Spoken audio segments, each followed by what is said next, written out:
Salut à tous, c'est Thomas, j'espère que vous allez bien. On se retrouve aujourd'hui pour la review de l'épisode 61 de Digimon Adventure.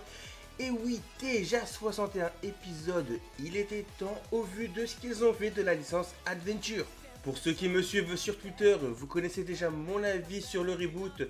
Et c'est pour ça qu'il n'y avait plus de review en ce moment sur la chaîne. Donc cet épisode 61 est centré sur Takeru, même si c'est vrai qu'on n'a pas eu de nouveau Kyukyukai pour Patamon. Après je sais pas comment ils vont gérer ça, sachant qu'il reste encore deux formes à nous présenter, Seraphimon et Ophanimon, même une troisième avec Omegamon Alter S. Alors l'intrigue de cet épisode, qu'est-ce qu'elle nous raconte, à part le fait que Eldoradimon veut retourner sur les terres des nuages et Takeru qui lui s'est mis dans la tête de l'aider en le poussant. Oui, comme si ça allait changer quelque chose quand tu vois la taille imposante de Eldoradimon. Au final, l'intrigue de cet épisode est centrée sur cette petite histoire pour aider Eldoradimon à retourner là où il a toujours vécu. Déjà que dans les derniers épisodes de filler, je me suis ennuyé. Heureusement qu'on nous présentait les Kyukyukai, même si à mon goût je trouve qu'il méritait de meilleurs adversaires. Mais là cet épisode c'est une catastrophe et pourtant j'apprécie le personnage de Takeru. Mais je trouve que cet épisode ne sert à rien. Et on peut ne pas regarder cet épisode que l'on comprendra toujours l'histoire principale. C'est vraiment dommage qu'à chaque fois que je fais une review, que ce soit celle-ci ou les dernières, je descends l'anime Digimon Adventure 2020. Car je trouve ça inadmissible de nous mettre des épisodes de filler alors que là on a entamé l'arc final. Je trouve ça vraiment scandaleux. Bon, mis à part ça, ce qui est cool, c'est que dans cet épisode on voit plein de Digimon comme Karatsuki Nunemon, Gravimon, Elecmon, Sunflowmon, Kamemon, Unimon et plein d'autres. Donc Takeru et Patamon vont faire leur possible pour que Eldoradimon puisse retourner sur les terres des nuages. Et pour ça, dans un premier temps, ils vont être aidés par Taichi et Agumon qui passaient par là par hasard. En vrai, ce reboot ne met que Taichi en valeur au détriment des autres enfants élus.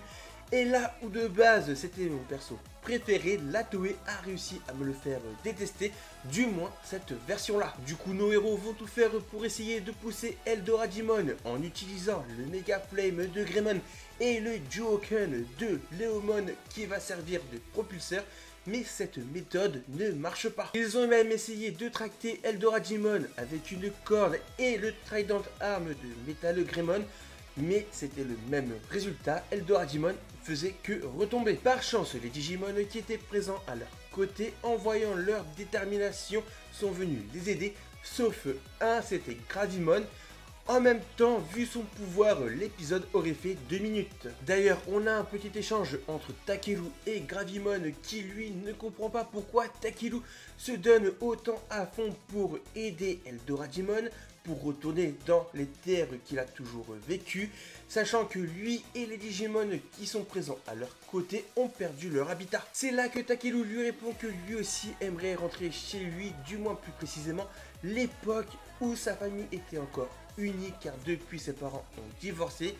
D'ailleurs, je trouve dommage que ce n'est pas exploité comme dans la série de 99. Nous héros gardant espoir de pouvoir remonter Eldoradimon sur les terres des nuages. Ces derniers y parviennent, mais la roche se brise sous le poids de Eldoradimon et le fait basculer pour retomber. C'est là que Gravimon intervient en utilisant son pouvoir de gravité et stopper la chute de Eldoradimon. Et grâce à l'espoir de Takeru qui ne renonce pas, son symbole s'active, Enjimon se Shoshinka en Oli Enjimon. On voit également la silhouette de Seraphimon, vu que le Digivice de Takeru active l'animation de Kyukyukai qui ressemble à celle-ci. Du coup, grâce à ça, des ailes géantes poussent sur Eldoradimon et le ramènent à bon port.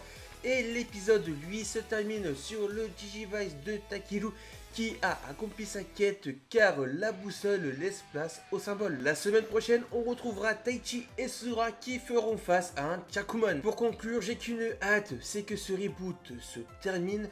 Car là j'ai plus l'impression de regarder un jeu vidéo car nos héros font des quêtes secondaires pour débloquer la quête principale et aller jusqu'au boss de Fanzone. Aussi dans cet épisode, ils ont fait un petit caméo avec Elecmon qui vient à côté de Takeru pour l'aider à pousser Eldoradimon.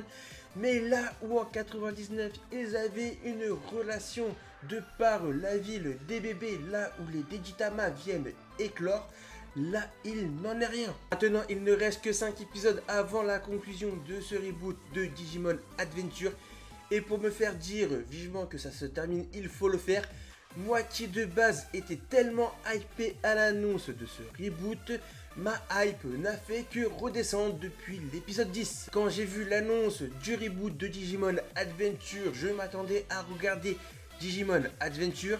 Mais au lieu de ça, je regarde les aventures de Taichi et compagnie. Aussi, et ça il faut vraiment le faire là, on est déjà à 61 épisodes. Et ce reboot ne raconte rien, je ne comprends rien à l'histoire. Comme j'ai pu vous dire, il y a des quêtes secondaires, le boss principal, quête secondaire, boss principal.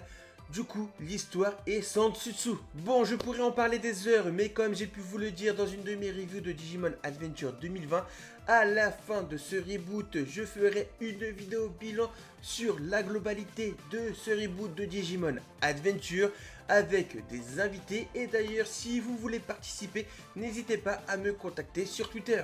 Voilà, c'était ma review de l'épisode 61 de Digimon Adventure. Si vous avez aimé la vidéo, comme d'habitude, je compte sur vous pour liker et partager la vidéo au maximum. Dites-moi ce que vous avez pensé de cet épisode 61 dans les commentaires. N'oubliez pas de venir me follow sur Twitter et surtout de vous abonner à la chaîne YouTube si ce n'est pas déjà fait en activant bien la cloche des notifications pour ne manquer aucune prochaine vidéo. Sur ce, c'était Thomas, je vous dis à très vite pour une prochaine vidéo et d'ici là, matane!